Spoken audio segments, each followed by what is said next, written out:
Hello and welcome to AA Beyond Belief, the podcast. I'm your host, John S. Today we'll be speaking with Bob Kay from the Whitby Free Thinkers Group and author of Key Players in AA History.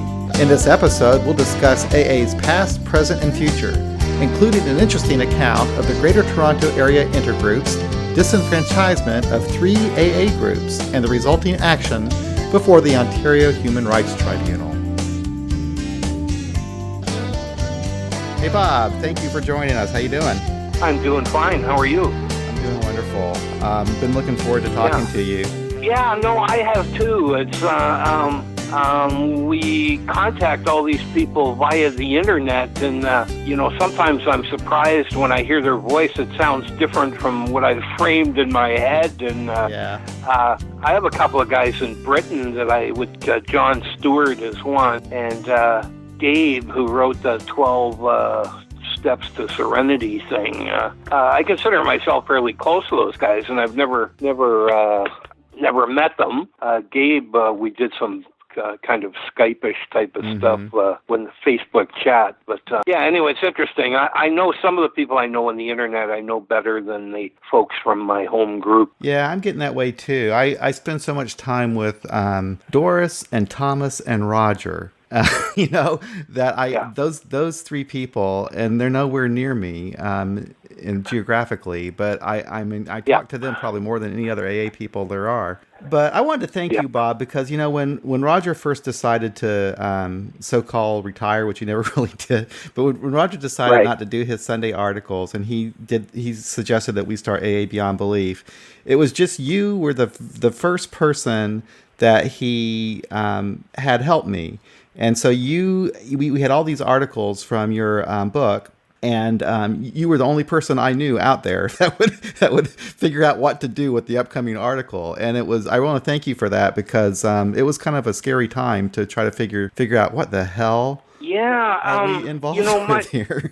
My memories of that is that the AA Beyond Belief didn't jump out of the gate as fast as we were hoping it would. And, I wasn't getting the readership, and Agnostica was getting contributions from all over the place, and lots of them. I had the same thing with Roger in the early stages of AA Agnostica. And here's one thing to Roger's great credit, and I like Roger better than I like you, and the reason is you're too nice, and Roger's grumpier. He's more like me. Yeah, we're suited to get along better.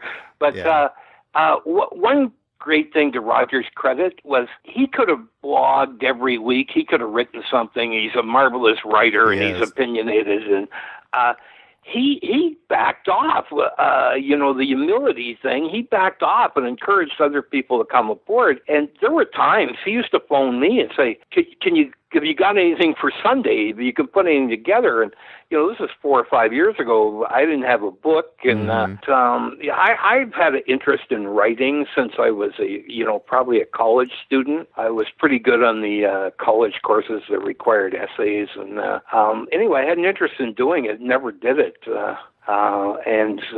Anyway, publishing a book at age 65, when you're 65, different things excite you. But this was one of the best things I've done in my life. It was a terrific thing to do. So. Was it Roger that encouraged you to do that? To some extent, and he encouraged me.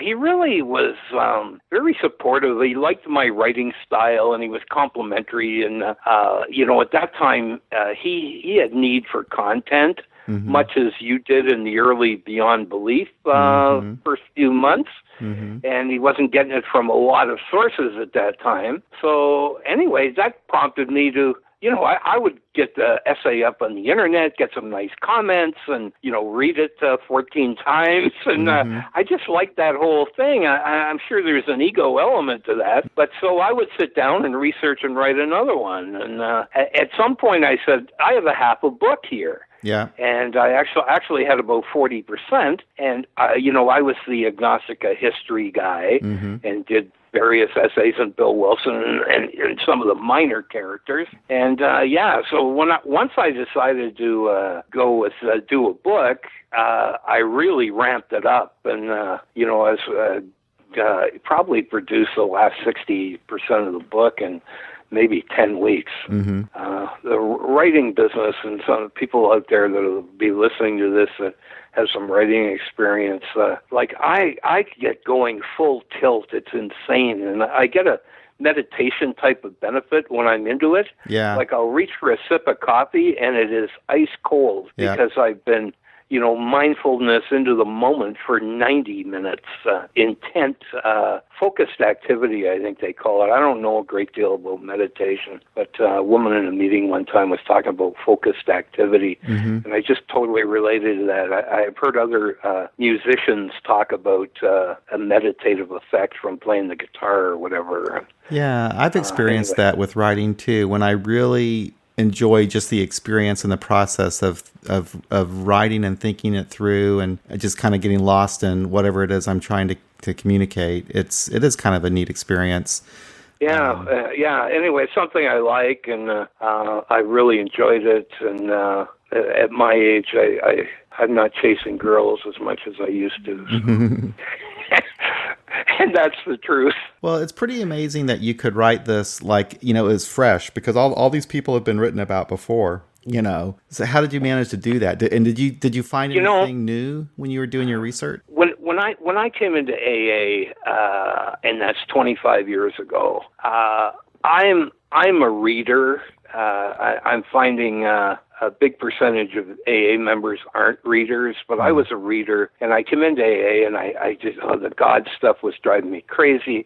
I wasn't very interested in the program stuff, although we read the 12 and 12, a lot of 12 and 12 meetings.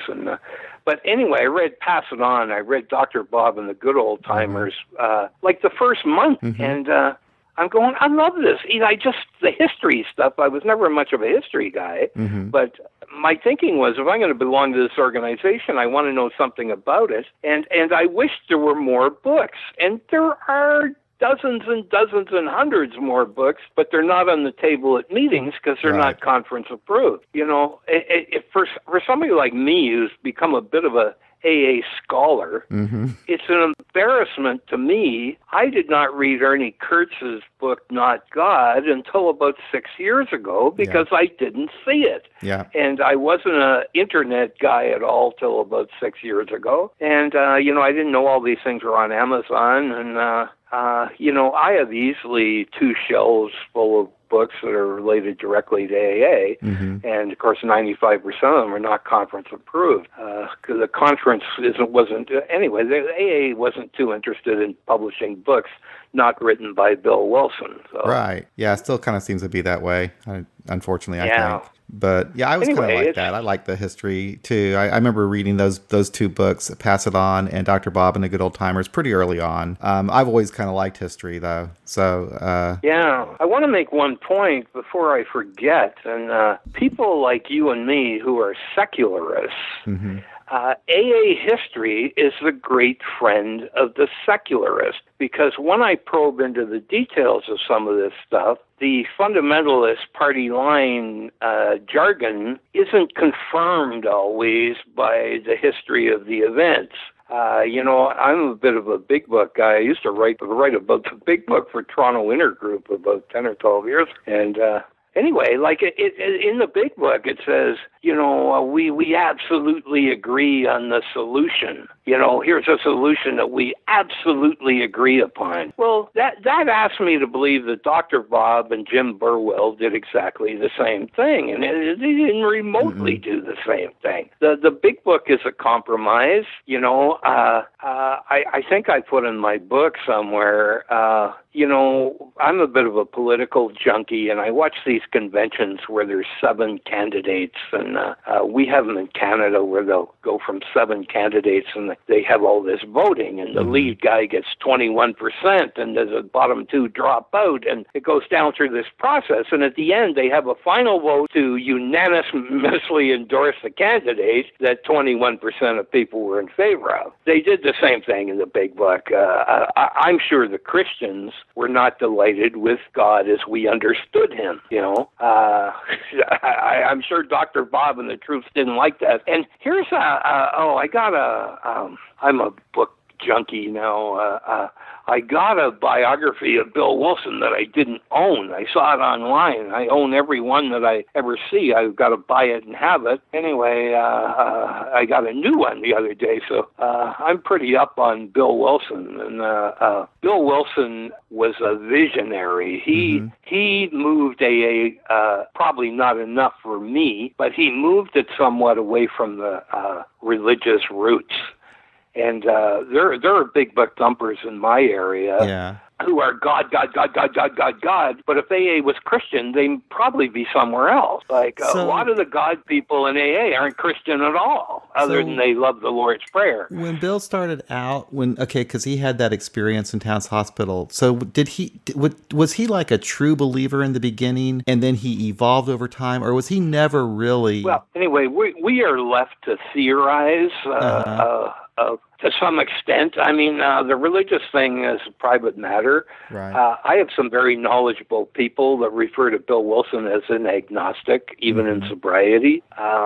Anyway, here's the Towns Hospital thing. Like, what the hell happened? Cynical people like us like to pin it on the drugs that were administered, and I don't think it's that. Joe C. has a rather interesting view on this. He says maybe he just made it all up, and that's a possibility. Here's as a history junkie, here's my take on it. Bill Wilson's paternal grandfather, in 1877, big drinker, went up the mountainside, probably, we don't know his blood alcohol level at the time on this Sunday morning, but I'm guessing it was up there. And so he goes up the mountainside, looks at the sun, is blinded by the light. Mount Aeolus is the name of the mountain right next to their house. Root of Aeolus in Greek is windy. So the wind for him was real. So anyway, Bill Wilson's so this guy goes up the mountain and he never drank again. He had the contact with God, big giant spiritual experience. Lived another 8 years, and as far as we know, didn't drink again. So Bill Wilson's father was quite a drinker, and Bill Wilson acted like I did when I was married. I acted like I was single. I went to bars and came home, and Bill Wilson's father's mother owned the inn with a bar, and his excuse is, I'm there helping my mother. Well, he's bartending and getting hammered every night. So Bill Wilson's mother used to tell this grandfather story over and over again, her subtle way of taking a shot at her husband. Maybe you ought to do this. And meanwhile, Bill Wilson is listening to this story over and over again. And, the human brain is interesting. I'm sure Bill had, could run a movie of this event in his head. So when the time of great need in December 34, and he's in the hospital, and, he knows he's going to die or something terrible is going to happen if he doesn't stop drinking within a short period of time, I think he willed the spiritual experience. It was an act of will. What can I do with this? And he just started tossing Grandpa's story through and through in his head. And, he hints at this in, what's the dull book that I don't like too much? Alcoholics Anonymous Comes of Age. He says, in my mind's eye, blah, blah, blah happened. Well, what does in my mind's eye mean other than in my imagination? Anyway, I think he just lied there and said, geez, I wonder if I could will myself to a spiritual experience like my grandpa had. And, imagine the winds blowing. And, a cynical bastard that I am, I hint in my book, I said, maybe a nurse assisted the wind blowing thing by leaving the window open. A cold December day. And, but reality is we don't know. For those of us that don't think there's a creator, even a lot of people that believe in the creator don't buy into that he reaches down and takes a screwdriver and adjusts alcoholics to fix them. It's a pretty ludicrous idea when millions of, infants are starving in Africa. So anyway, stuff like that is in my book, and my book is, you asked about research. I did not do original research. What I did was I read 50 books and bring the highlights.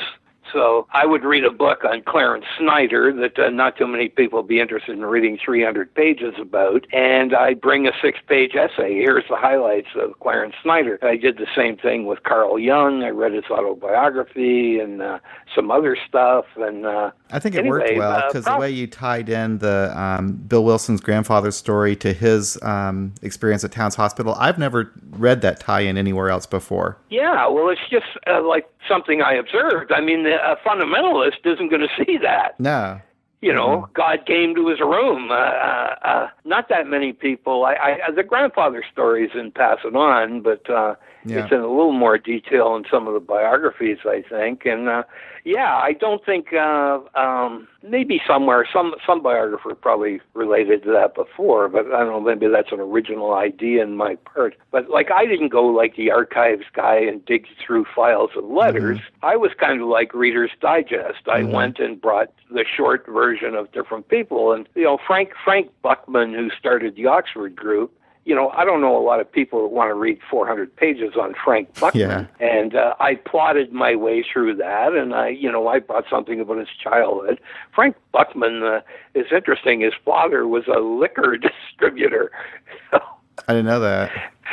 Yeah, and his mother, a lot of religious nutbag mothers in these scenarios. Dr. Bob's mother, total religious nutbar. Dr. Bob was forced to go to church 5 times a week as a child. And, at university age, he vowed never to set foot in another church again, and only violated that by going to a few weddings till, 1933. Yeah, interesting stuff. But, and the book, the AA book, that was really motivated. Why did they do it so fast? They had maybe 70-something guys, or maybe 82, depends where you read the number. Bill Wilson was an exaggerator. He rounded it up to 100. And they did that to make money. Here's the 2 great failed entrepreneurs, Hank and Bill Wilson, and they're 3 years sober, and things aren't coming together. They are scraping along, and they've got this little business going, and they got evicted out of their office and had to move to a smaller office. So these 2 big shots, how are we going to make money? And Hank laid out the charts to 1 million books sold and all the money that would pay back to the investors. And Bill Wilson and Hank, they each owned 33% of the book. So, the party line story is, and these organization, AA, wanted to own its own book and blah, blah, blah. They didn't own the book. Bill Wilson owned a third. Hank owned a third. They got those thirds for doing it. And the investors owned the other third. They were going to get paid off. And in 1940, the budding, what they call the Alcoholic Foundation, they took Bill Wilson and said, hey, you can't do this. And so they worked out a new deal where, he got royalties instead of this ownership. That ownership, by the way, that 1/3 share, if that would have, Bill Wilson and his heirs, we'd be up to $200 million now. Wow. Yeah. That's interesting. And Bill Wilson, Lois Wilson made a lot of money out of book royalties. She was making $1 million a year in 1986, 87, towards the end of her life. So the fact that the book didn't take off in sales like they projected doesn't change the fact that they were trying to make money at this thing. That's probably the primary reason. And the sad part, if they had waited another 5 years, I think the book would have been better. Yeah. Bill Wilson kind of mellowed out a little bit. And, when he threw the spiritual experience appendix in the back of the book, I mean, a nice bone to guys like Bob Kay and John S. Yeah. You need a personality change. And, I'm a believer in when you strip away the religiosity, there's some good stuff under there. Yeah. And it's like when you strip away the drinking from Bob K, there's some bad stuff in there. And I'm a resentful son of a bitch. And, I have fears that I'm embarrassed about as a 40-year-old adult. And, who wouldn't want to have less of some of that stuff? Right. So, no, I agree with that too. There's a process that you go through for me, it's through the steps, but it could also just be through the totality of AA. But there's a process you go through to get to know yourself, I think, and so that you can understand where you need to change. Because I do think that we need. I needed to change anyway. I felt like I did. See, I'm a big believer, and 3 years ago, another guy and I who thinks like I do, we started a free thinker meeting in Whitby, and where I live is it's about 20 minutes east of Toronto, but the Toronto downtown meetings, they're like an hour away from me if I'm going in any kind of traffic. Right. If I went at 3 o'clock in the morning, I could get to door to door in 35 minutes. But I live on the fringe of a city of 5 million people, and traffic is insane, and rush hour is 6 hours. And so anyway, when we started this, we were at the planning stage of this probably about 37 months ago. And Joe hooked me up with this Craig C. And the reason we have this group going is because of Craig C. I didn't want to start an agnostic group and be sitting there with a coffee pot and myself. Right. And anyway, we formed a little group, and I would recommend this to anybody. Try and get some partners in starting a group. And I think most of the ones start that way, 2-3 guys at least. We had 4, and we lost 2 in the first 2 months. So, but we came out of the gate with a decent attendance. But we weren't hitting the target market right away. We had a lot of believer kind of supporters, liberals, and then friends of mine would come. And then we're in downtown of a small town. Well, not a small town, but 100,000 people. Right. And we got our meeting kind of in the book. That's a whole other story, and a bit of grief doing that. But we got a bit of runaround from the local intergroup. We don't read altered steps, by the way. Right. I was at the at the Toronto, most of the intergroup meetings when the witch hunt was at its full fervor, and reasonable representatives, reasonable members of AA were convinced that, boy, this changing the steps is a bad thing. And would you like to go into that, Bob? The whole thing about the intergroup from how it all started? Because my understanding was when I was talking to Roger that these groups started like in 2011. They had these altered steps that the intergroup itself had on their own website and let these groups read at their meetings. It's even a little better than that. The first agnostic meeting, Joe and some other people started Beyond Belief. That was September 2009. Okay. So that group I remember hearing it announced, and a friend of mine who I took as a kind of religious guy, or, real AA fundamentalist guy, but a nice guy, and we always get along well.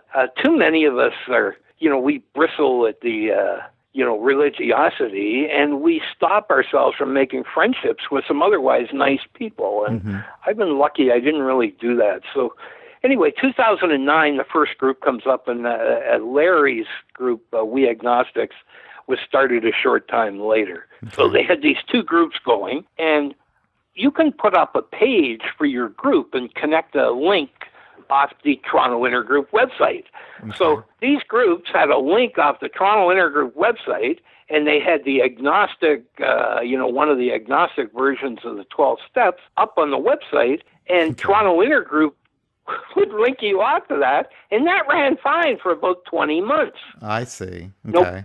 No big deal. But here is, and again, a bit of speculation, but the composure of who is on Intergroup, they change every year. Right. Putting new committees on and whatever. Anyway, somebody, and these groups were operating quietly and helping people, and I think totally not affecting AA as a whole in a negative way, just targeting a market that is underserved. So anyway, some radicals got wound up about this, and so they brought a motion to boot these groups out, and that was in May of 2011. Okay. And anyway, there's the discussions going on, and somebody says, geez, we should carry this over till, and anyway, they just pushed to jam it through, and they jammed it through, and it was 25 votes to kick out the groups. And of course, the ones in favor of kicking out the groups, they arrived with prepared speeches, and if they had rallied some of the other camps, and they did good political stuff. Anyway, they only won 25 to 16 with 9 abstainers, so they really only got half of the reps from the people there to vote to kick them out. So now they're out, so they immediately right off the list, and etc. And now, the groups themselves didn't have a representation, is that right? They weren't there to vote? Well, they had up to that point. Gotcha. And, I mean, a lot of what you'll read online, all they did was lose their position in the list. No, they didn't. They got disenfranchised from Toronto Intergroup. They have no vote. They didn't even get to vote when there was a motion to relist them. They couldn't vote for themselves. Okay. They have no vote in the affairs of Toronto AA that are under the purview of Toronto Intergroup. So in the normal procedures, in 6 months, somebody could bring a motion to revisit the issue, and a motion came 6 months later to relist the groups. Of course, now they didn't deal with it that night. Now there's all the delays and people are talking about it. And I was at all these meetings. I wasn't at the original one, but from here on, I'm speaking from eyewitness. So anyway, there's all the speeches, should we, shouldn't we? And, they wanted everybody to go back to their groups, and they wanted to change the procedures of Toronto Intergroup, which they ultimately did, so that these issues could never come up again. And they passed, procedural legislation, changed their bylaws, 2/3 vote, and they had no problem doing this, by the way. In the meantime, they kicked out a third group from Richmond Hill who reads the conventional step. So what's that all about? There was a lot of vendetta stuff against the agnostic thing. People didn't stand up calmly and say, oh, they've changed the steps, they've got to go. They, in a crude expression, they threw a lot of shit against the wall to see what would stick. And they just, there was people there identifying as addicts and just whatever they could think of. They made a real issue trying to, and I understand this one in hindsight, they tried to make the position that they had handouts of these altered steps, and that would take it outside the group level. If they just read them at the group level, hard to, with our, anonymity the way, autonomy the way it is, should be able to do that. Sure. But, and I think they were aware of that, and they tried to make it more. Oh, there's, they hand out these agnostic steps, and people go home and kill Christian babies and worship Satan. And, they tried to build it to more than what it is, but there was a lot of personal vendetta stuff going on. So, here they changed all the legislation, and now then they voted down the motion to relist about probably 5 months after it came to the floor originally. They kicked out the third group. Now these guys are gone for good, and they cannot petition to come back on. Right. There's no motion to relist even available. Now, what they did at that time, probably unwittingly, is they set up this lawsuit, or this civil rights complaint that's undergoing, that's probably near the end right now. Anyways, if I had a group of natives, Native Canadians, Native Americans, where you are, if they set up a meeting within Toronto Intergroup, and if they read the steps and they substituted Great Spirit for God, is that so terrible? Well, they would automatically be disqualified from membership under Toronto Intergroup in the new legislation, and the Ontario government would not be happy with that. No. I read the civil rights legislation, and it is specifically about groups like the Lions Club and AA, and you can't disqualify black people, you can't disqualify Muslims, you can't disqualify based on religious discrimination, and it's very clearly in the legislation. They're also guaranteeing freedom from religion. So right. Larry, as I understand it, all indications to me, he's done very well in pursuing his case to this point, and I think it's going to come out in his favor ultimately. There's a mediation going on right now. I think they're trying to work out some kind of settlement. I think Toronto Intergroup at this point knows they're in the wrong. Yeah. GSO is involved in this. My suspicion is that they are pushing Toronto Intergroup to settle rather than have more of a court hearing and a ruling that could establish a precedent for elsewhere. It's the same as like these celebrities get sued for some sexual wrong activity, and they settle out of court. And, the people sign a non-disclosure agreement and we go about our business. In the Toronto Intergroup, I think the groups will be relisted. And Larry might get some token amount of money, which he deserves for his trouble.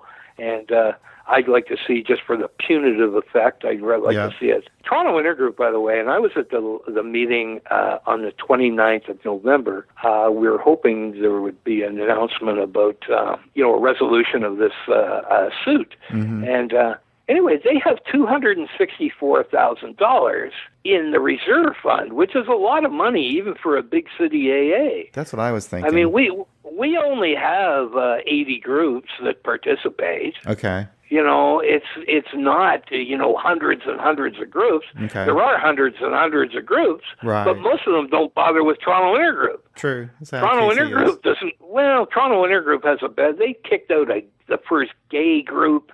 Jeez. They made some excuse. Oh, well, they're bringing in a second qualification besides a desire to stop drinking, Anyway, we are so wrapped up into technicalities. Yeah.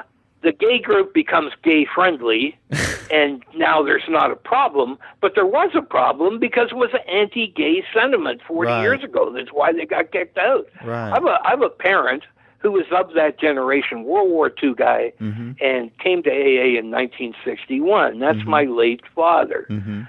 Who I was very close to, but he was a racist and, one of those guys. And, he wouldn't be marching in any rainbow parades.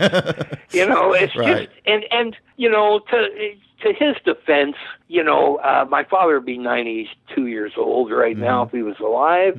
World War II guy, it helps to be anti-German if you're going to shoot at these people. True. And anti-Japanese. And, so there's a racism inculcated into that, and nationalism and war plays into that stuff.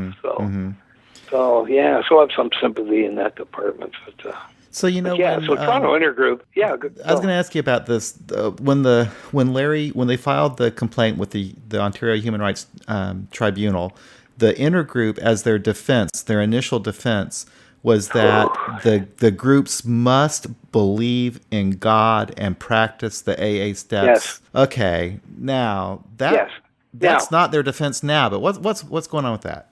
Yeah, let me tell you what happened there as best I understand it, and. I have a bit of an intergroup insider, so, I'm one of the few heathens that's getting some information from what's going on the other side. So anyway, when this happened, and, I got a bit of information from the intergroup guy, and I pieced together, because I've read the legislation, there is an out for religious groups. Right.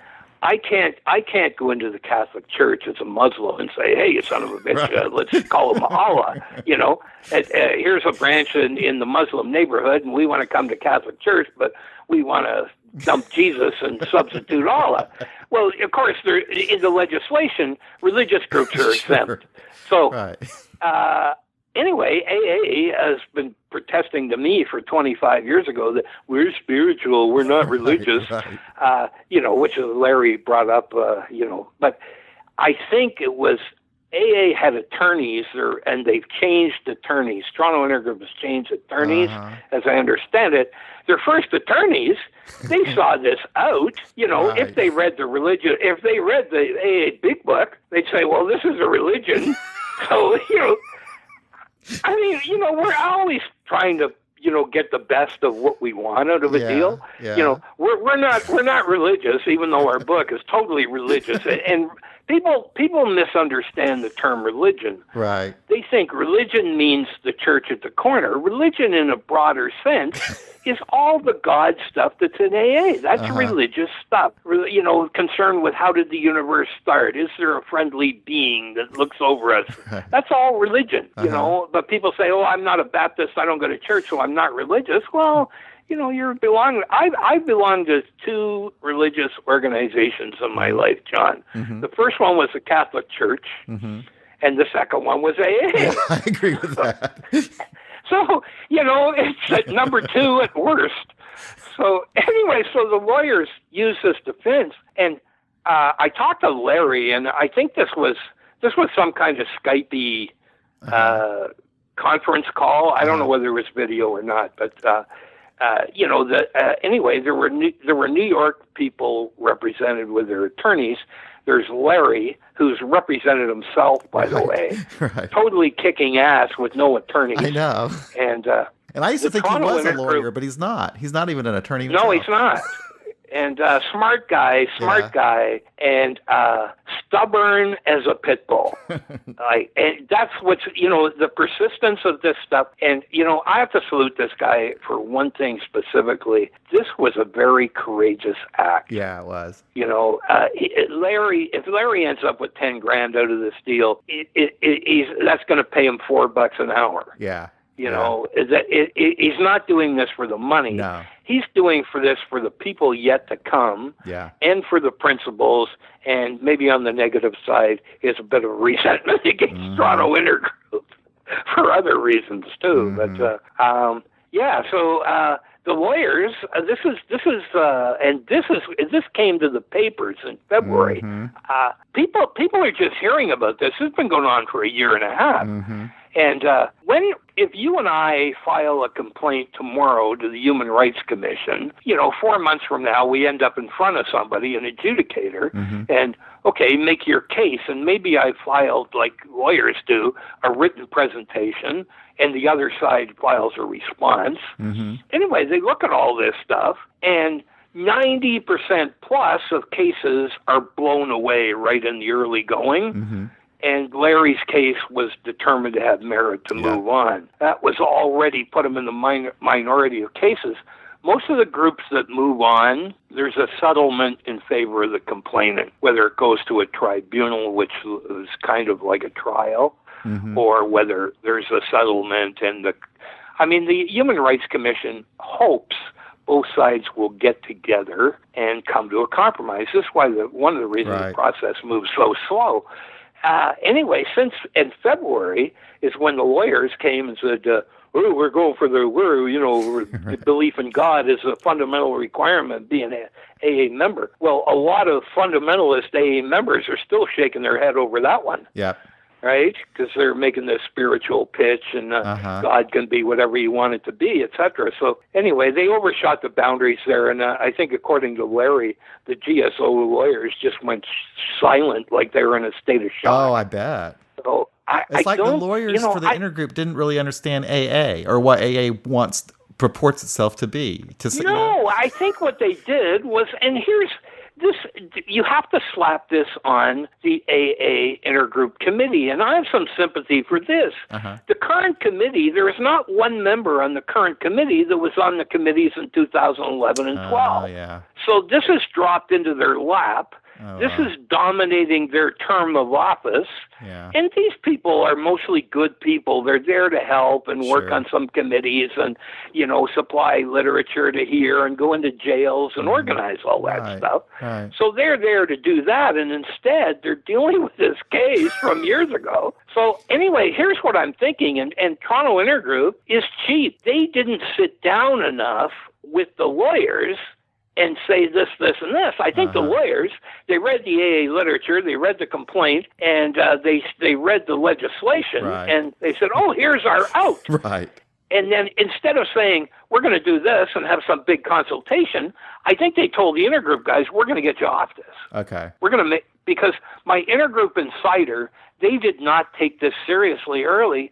I'm asking the guy, says, is Toronto Intergroup, are they, and this guy's on committees and stuff, are they talking about this? No, they're not even worried about it. Wow. It's just like the lawyers told them they would make it go away. And they tried to make it go away with this, belief in God is required. Mm-hmm. Well, Larry was able, off the top of his head, he was able to blow that out of the water. Mm-hmm.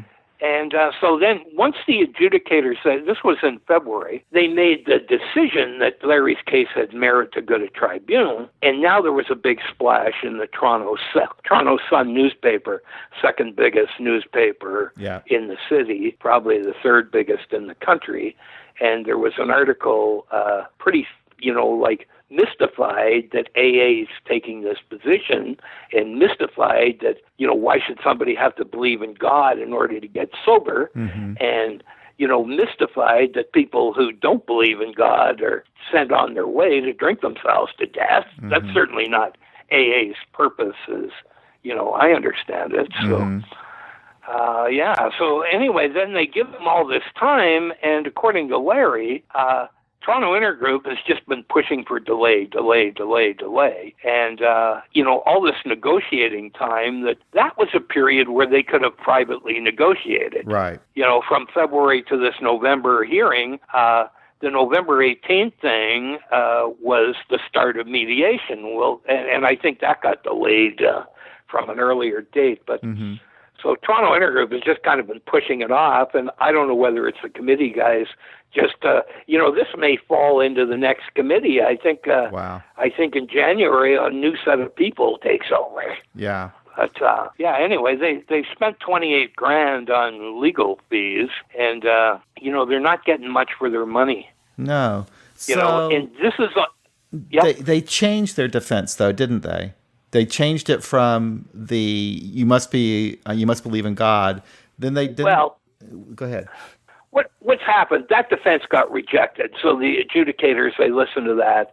They listened to what Larry had to say, and they said, no, we're not buying this. Okay. So it's not so much, I don't know what they've changed it to, but they backed away from that. There was a meeting immediately. I was at the February meeting, and the intergroup reps, so representing the groups, they've been pretty much kept out of the loop. So they're all at this meeting after reading the paper, and people in their groups are reading the paper, and so they get down there, ask a bunch of questions, find out what's going on. And that was an interesting meeting because here's this poor chairman guy who I recognize as a kind of a gentle type. Mm-hmm. You could see the type, and he's in this over his head, and anyway, people are demanding to know what's going on, and they weren't saying much. He didn't have much to say at this point, and you could see everybody in the committee was in a semi-state of shock that this hadn't gone away like their lawyers had told them was going to happen. Yeah. And that's where they announced that they were going to change solicitors. Okay. And go with somebody else, and they said we kind of got misinformation. And anyway, that was the start of them taking it seriously at the intergroup committee level. Yeah. They thought it was going to go away. Now, what their defense is now, I suppose, is, you've altered the steps, right, so you're making it not AA anymore, so goodbye, form your own group. Right. Form your own group, just don't call it AA. Right. That classic thing we see online all the time. Yeah. But I don't think the interior government's buying that. No. You don't have the religious exemption to make those demands. And here's where they have a problem. Larry's case is a little bit more complicated, but if I file a case tomorrow saying, they won't admit me because I called God Allah at our meeting, that would blow through immediately. Yeah. They can't do that. You cannot do that. Larry's, it's a little, it's a little harder to see, but the legislation is there, I think, where he's going to win. And I think Toronto Intergroup knows that now. I think they're arguing about what the settlement is and what they can get away with. And then, of course, I think they have to bring it back to the groups and get it voted on. And that's going to be a whole other schmozzle, because there's going to be people not want to follow the Ontario law because they think they have traditions on their side. So what's going to be the ramifications? So either way, if there's a settlement, I guess the settlement would be that they let the groups back in. Yeah. Here's what I see happening. The groups are readmitted, and Toronto Intergroup becomes much more liberal than it's ever been in its 70-year history, and they are going to stay the hell out of the business of individual groups. You know, I know some fundamentalists who think what they did was wrong because they overstepped their boundaries. And there's things, I'm no expert on the concepts, but there's stuff in the concepts about taking no punitive action. Right. Anyway, they took punitive action against these groups. Right, they did. You know, hard to deny that. Yeah. So a lot of, like what I see online, and, you know, people from Pittsburgh and Los Angeles, they're talking about the Toronto thing. You know, what do you know about it? You know, right. They're bringing their own slant, no personal information. They're missing at least half the information. Right. And, but, you know, they expound on it based on what they hope happens, I guess. Yeah. But, so if there's a settlement, there's no legal, like, precedent or anything. And so just to put on the record very clearly, and I'm not a lawyer either, so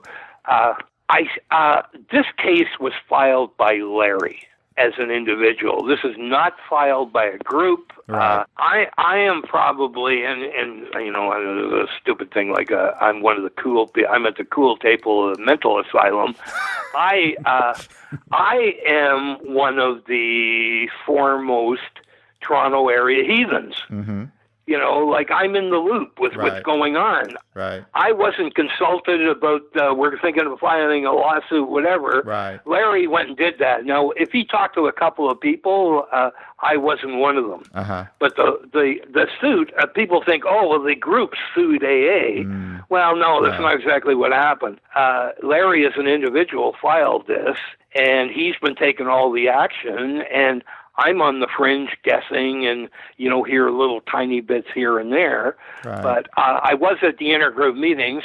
I've read all the press. I've read the legislation. And, of course, I'm following it with great interest. If it goes to a tribunal type of situation and there's a decision made, now there's this, I expect that would be a legal precedent being set. Yeah. And, you know, different jurisdictions, often a precedent in one area carries some weight in a different area. Absolutely. Like, if I'm in Detroit and the state of Michigan has civil rights legislation, if it's anywhere near as close to the stuff in Ontario, and a lot of the Americans say this is a Canadian thing, it's actually province of Ontario. It's like, you know, our provinces are like your states. So it's a state legislation, the province of Ontario, biggest province in the country. But that's where the legislation is. That's where the hearings are going on, downtown Toronto. And so any jurisdiction with similar legislation, they're going to look and say, well, geez, in Toronto, this is what happened, and here's the decision, and, you know, there'll be a 30-page why we decided this, and that becomes part of the record. And I don't think especially Toronto Intergroup's not going to care too much one way or another, but GSO New York does not want that precedent being set that we could have 100 lawsuits in the next 3 weeks. In different parts of the country, right? Because you know, I mean, World the Services country is part of all this suit. They're included with the Toronto Intergroup, aren't they? Yes. What happened was Larry kind of tagged them on, like if I sue my ex-wife for divorce and I tag John S. on there because he was screwing around with her, it's you know, I become a co-respondent, and there's some lawyers on groups I'm online with, and they're outraged that Toronto Intergroup wasn't dismissed, the GSO wasn't dismissed. Oh, well, they don't own property in the province of Ontario, and anyway, people just take the position that they supports what they want and go with it. Anyway, this is the internet era. GSO sells books to Ontario. They do business in Ontario. Right. The other thing, before the 2009 delisting, Toronto Intergroup did a little consultation with the head office. Oh. Okay? They said they ran it. We're thinking of kicking out these groups. They read the that's right. altered steps, and they got a response. That's right. Saying, yeah, you're right. You should boot these guys out, which the woman that sent the response later backed off from. Yeah, Mary Claire. She did and her whole apology was in the Toronto Intergroup newsletter in September, but they didn't revisit the issue. Wow. Right? So it's just, these guys are gone. So, we kicked these guys out partly on false information. But and I don't think Larry even brought up in the suit right. that May Claire thing, which he could have. Right. And I think that ties in. So, but I don't think GSO is worried that they're going to get slapped with a $10,000 settlement or whatever. Mm-hmm. I think they're worried about a precedent being set. And now, anywhere, and there's a variety of places that groups aren't listed. Right. It's not just Toronto and Vancouver. I think there's probably more where they're given grief than not. Our group in Oshawa, we've been in Whitby. We're in Oshawa is the General Motors town just mm-hmm. east of me. The intergroup there is kind of for the suburban east. Mm-hmm. And anyway, we decided not to read steps. And here's my thinking on this. I think a group should be able to read whatever they want at their meeting, but reading steps it's just a matter of principle. I don't think it helps anybody get better. Right. The last time I was at the Unbelief meeting downtown, somebody said, "Oh, would you read the steps?" So I'm reading the altered steps, and I'm looking around, and there's 4 conversations going on, the same as in the other meeting. So we're not saving anybody by reading them this stuff. It's purely a matter of principle. So when we started the group in Whitby, our thinking was we want to help people that are currently not being saved. So we have a prayerless meeting. We don't read the regular steps. We don't read any steps. We have a minimal of reading. Right. We have a 1-hour meeting. We get to the meet pretty quick. And we have a step meeting, and we don't read the 12 and 12, and we don't read the big book. Right. We don't read any of that stuff. But we have, and let's get to an interesting one. We have a Step 3 meeting. We have laminated cards with the regular steps mm-hmm. on them. So here's where AA is all about formality and format and legality. We read, we said today we're going to discuss Step 3 mm-hmm. and 2 other topics we take as our format. But so I put up my hand. I'm the group founder, but now I'm just a member. I put mm-hmm. up my hand and say, I didn't do it that way because that doesn't make any sense to me. Mm-hmm. So here's what I did instead. Mm-hmm. And somebody else said, I just skipped this one. Yeah. Whatever. And we are conveying ways to the 1-month guy how to deal with AA and successfully navigate your way to sobriety. And so we felt that if we did the altered steps, we probably would have been kicked out of mm-hmm. we would have been not listed, and we wanted to be listed. We wanted to get the word out there that we're here. And the name would be Free Thinkers. That identifies us. Yeah. I think most people understand that that's something different, for good mm-hmm. or bad. Mm-hmm. We've had people come and investigate us. One guy broke a chair in the meeting. So. When we started our group, it was just me and one other guy. And initially, we were going to write a set of steps, and I had written some out. But the more we thought about it, the more we thought, no, because this is just what our idea is of these steps. Who are we to say what other people should think? So we decided just to use the regular. We display the regular official, 12 steps. Yep. But then we also have step meetings, but we don't read from the big book or the 12 and 12 for it. But you're doing about the same as us. Yeah. So. Yeah. So I'm a bit of a process guy. I think what I see, and I have some experience in it now. What I see in agnostic AA is what I still call it. What I see in agnostic or not religious AA is too many people come in and say, I don't like the God stuff, and they end up doing nothing. Right. If you grab the average 4-month guy in our group, he doesn't have a sponsor. Right. There's tremendous benefit I've gotten out of self-examination, amends, I think the AA Big Book, its understanding of alcoholics and alcoholism is brilliant. Yeah. I don't get into little arguments about allergy. Right. The time that was written, that's distinguishing a moral defect from a physical problem in me that's not in 92% of the population. Mm-hmm. And I think that's good from that perspective, and it nails that. And it nails it for me when I quit drinking because I'm in big trouble, like I was doing in 1990. I'm quitting drinking, and then I'm going back to it, and I'm quitting drinking, and I'm going back to it.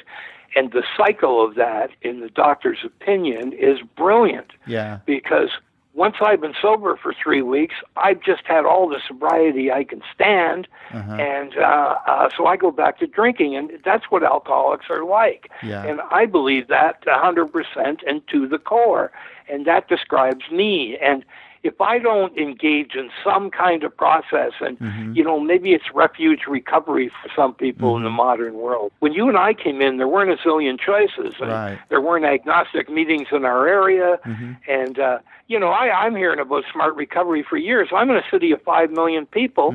The closest smart recovery meeting to me is 50 minutes away, and I think there's only 2 nights a week. Yeah, that's how so is. Smart recovery, a lot of places has next to no penetration, and I'm not going to knock it. I don't know much about it. I read Jack Trimpe's original book, and I saw him on Phil Donahue years ago, the rational recovery thing it was at the time, and he was an angry guy. Yeah. And kind of the you don't want what he's got type. But he did his thing, and stubbornly, and Stanton Peele have done some pioneering in favor of the anti-God thing. Yeah. And, there's a guy on the internet on that Rowdy Rum website, John C. And he says, we all get sober the same way. We just label it differently. I kind of agree with that. An amend is an amend. When I'm the last 2 years my parents were alive, I parented my parents, and I really stepped up to the plate. This is one of the things I'm most proud of in my entire life,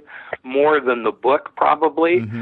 I had a mixed relationship with my parents, some good, some bad. It was good when they were lending me money, and, bad in some other ways. But anyway, in the last 2 years, I had a brother out of town and a sister out of town, and I have 2 elderly parents. I got to go to doctor's appointments twice a week and have no car anymore, so I'm doing their shopping and taking them shopping, and I'm taking the old man out to 2 AA meetings a week because that was his favorite place to go in the world, rather go to AA meetings than go to Hawaii. And so anyway, I'm doing all that, and that doesn't matter whether I believe in God or not. No. That's being a decent human being, and I sleep real well at night. They've been dead for 10 years, and I don't have a bunch of guilt that I would certainly have if I hadn't done that stuff. Yeah. So that stuff comes from AA.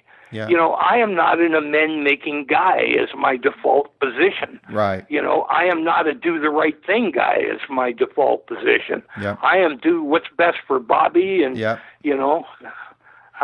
anyway, that's a change, and that's, I think, like if somebody pressed me and said, geez, you're sober 25 years, have you had a spiritual awakening? Yeah. I go, I don't know.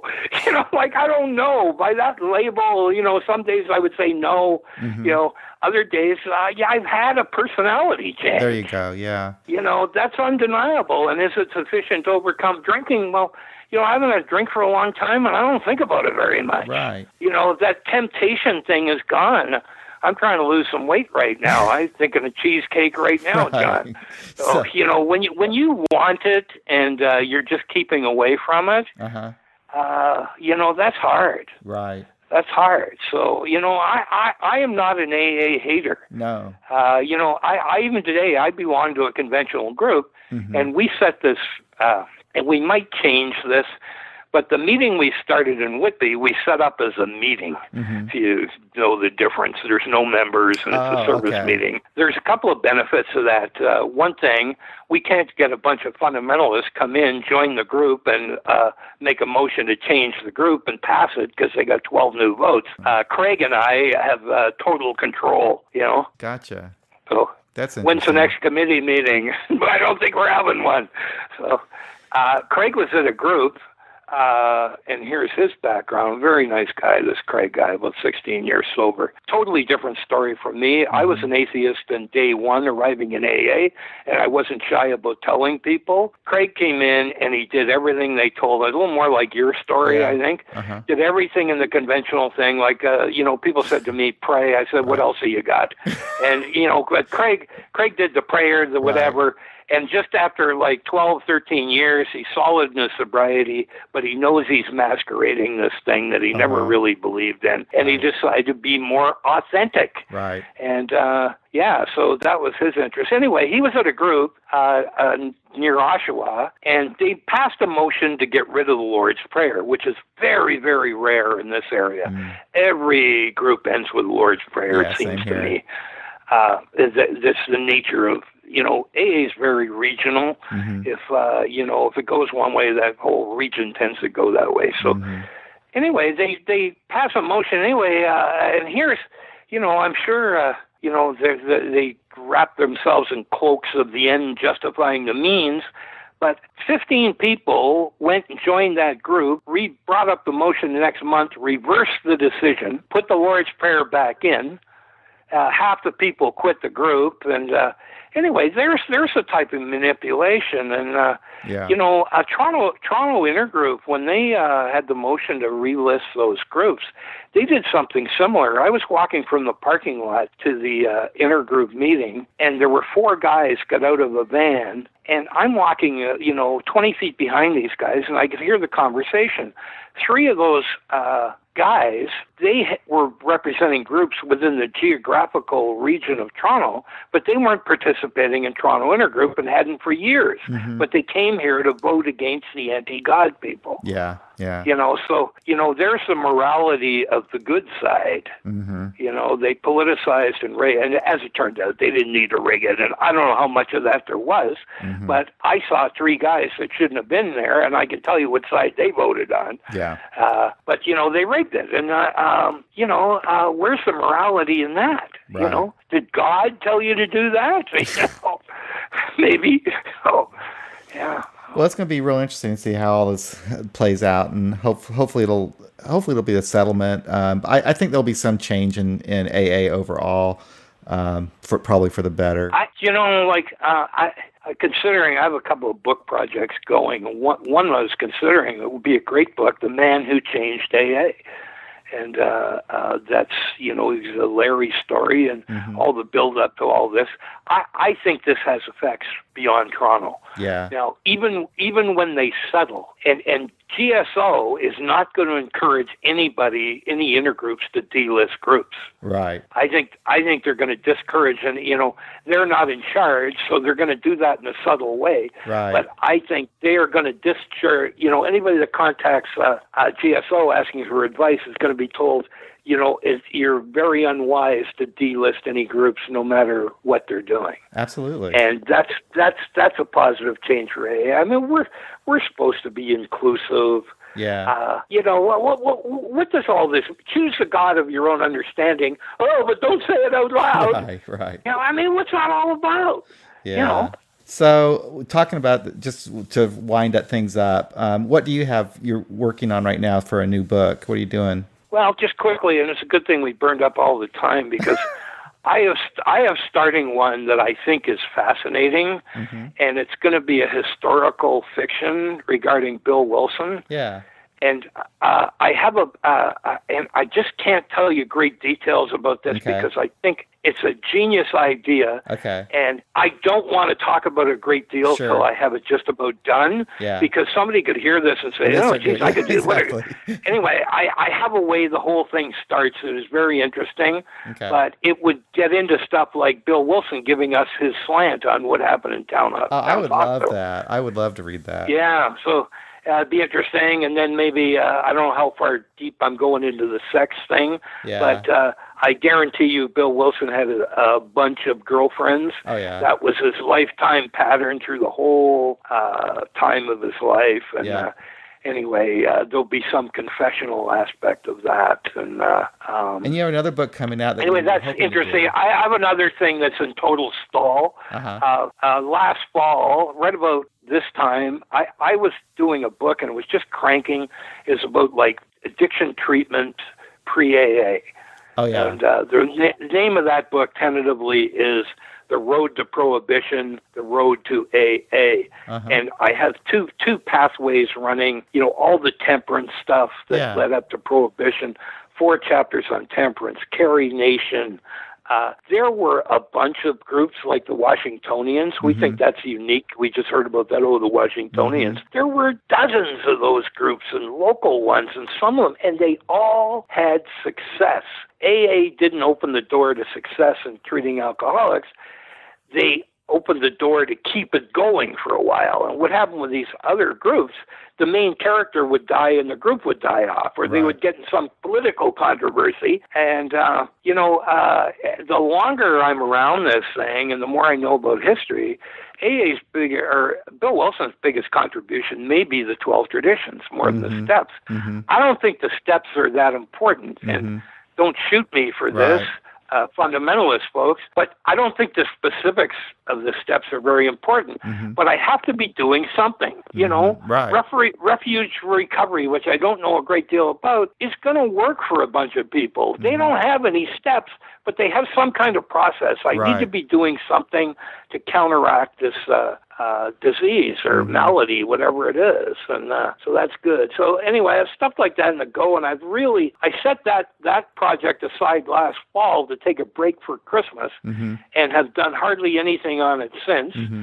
And then I am cranking a little bit on the Bill Wilson historical fiction. I look forward to that one. I think that one will sell some copies. I think so. My wife loves I'm not historical independently fiction, by the way. wealthy. I did the first book. I would have, if I'd have lost $3,000, I can afford that. And if I'd end up with a bunch of copies, but print on demand has changed the whole small specialty book business. Yeah. So anyway, I sell some books, and I wish it was more. And I get a little income from the key players in AA history.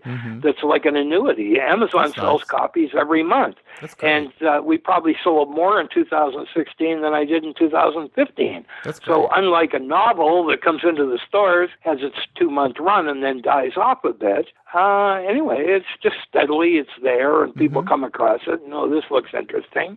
And just the one thing about that, and I thank you, Roger. Roger said to me one time when I was cranking this book, he said, I think I can get Ernie Kurtz and Bill White to do the foreword. Amazing. And I almost drove to Hamilton to smell Roger's breath because I thought he'd been drinking. And that was unbelievable to me to get an association with these two guys. Like, for somebody like me, a history junkie, these are the top of the heap. Bill White's lesser known because he's written less specifically about AA, more about the treatment industry in general. But Ernie Kurtz, not God, the spirituality of imperfection. Anybody that's ventured outside conference-approved material, this guy is fabulous. Yeah. And he writes the foreword to my book. That's incredible. And I almost started crying. Up until we had it, I didn't think it was going to happen. And then in the midst of this, we don't have the foreword yet, and Ernie Kurtz dies.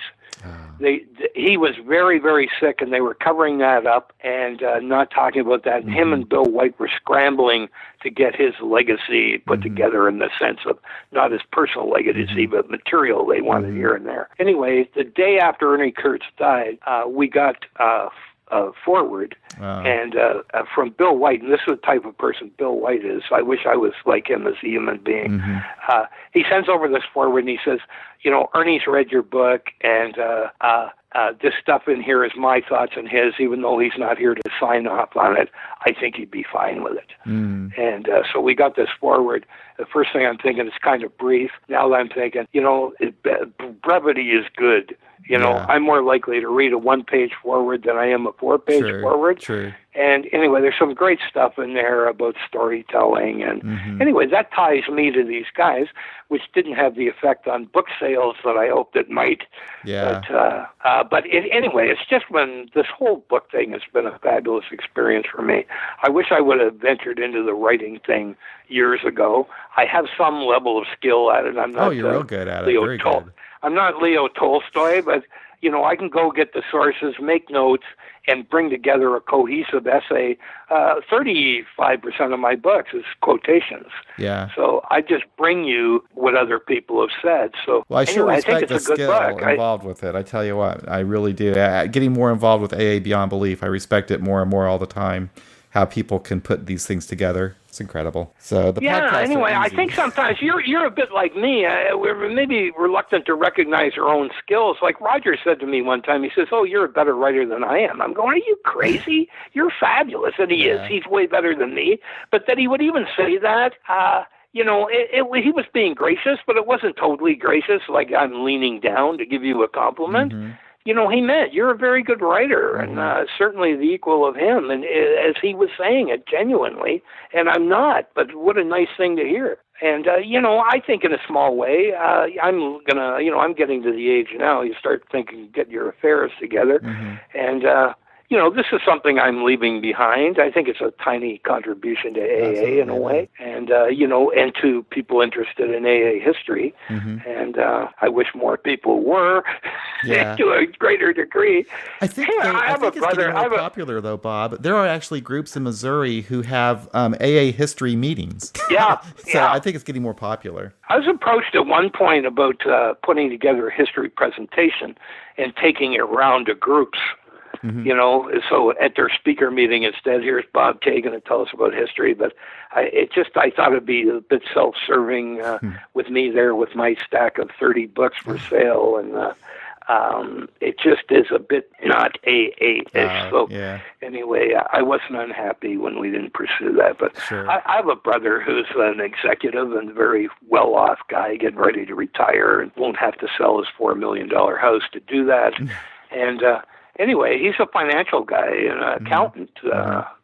Anyway, says to me, he says, "So your genius plan here is you're writing a book about AA that is going to be pretty much of interest only to AA members." I said, "Yes, that's correct."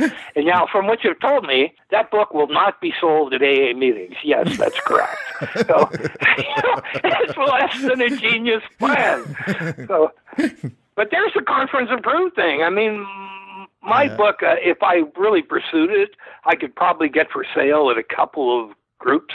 But the vast majority, it's just that they're not going to take a non-conference approved book. They would sell it at our Intergroup. Our Intergroup sells non-conference approved literature. Yeah, so does ours, actually. I gave a copy of my book to the office manager, and I just haven't followed that up. But our director of our central office read your book.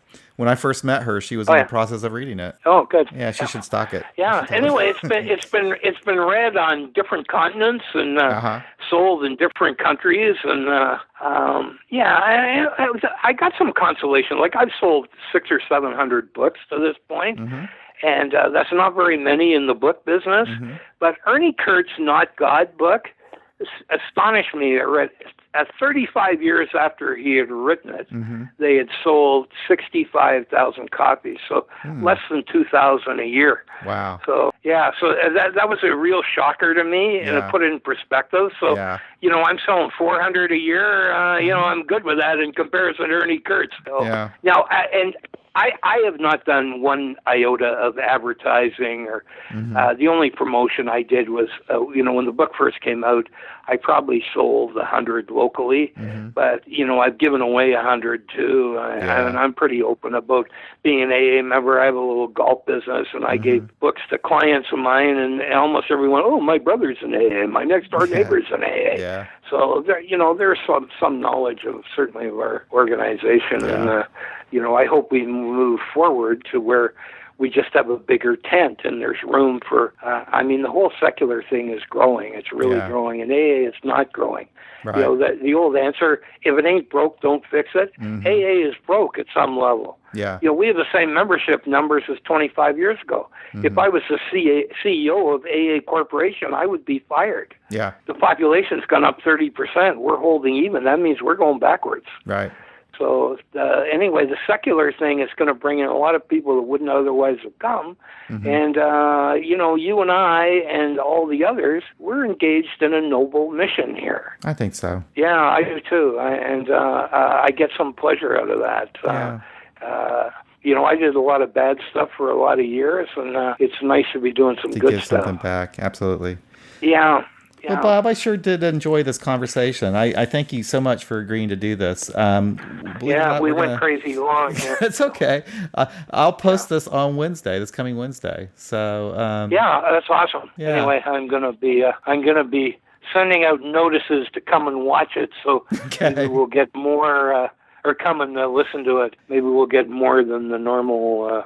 Oh yeah, you're really good at doing that. By the way, our most popular article, I think, was Sister Ignatia, because you went out on Facebook on that one. Well, that I could put everywhere. That was, like some of the stuff I write is very innocent. I've done a couple of things on Beyond Belief, like the anti-fundamentalist rant, and I did another essay kind of saying that AA operates a lot like placebo effect and positive affirmations.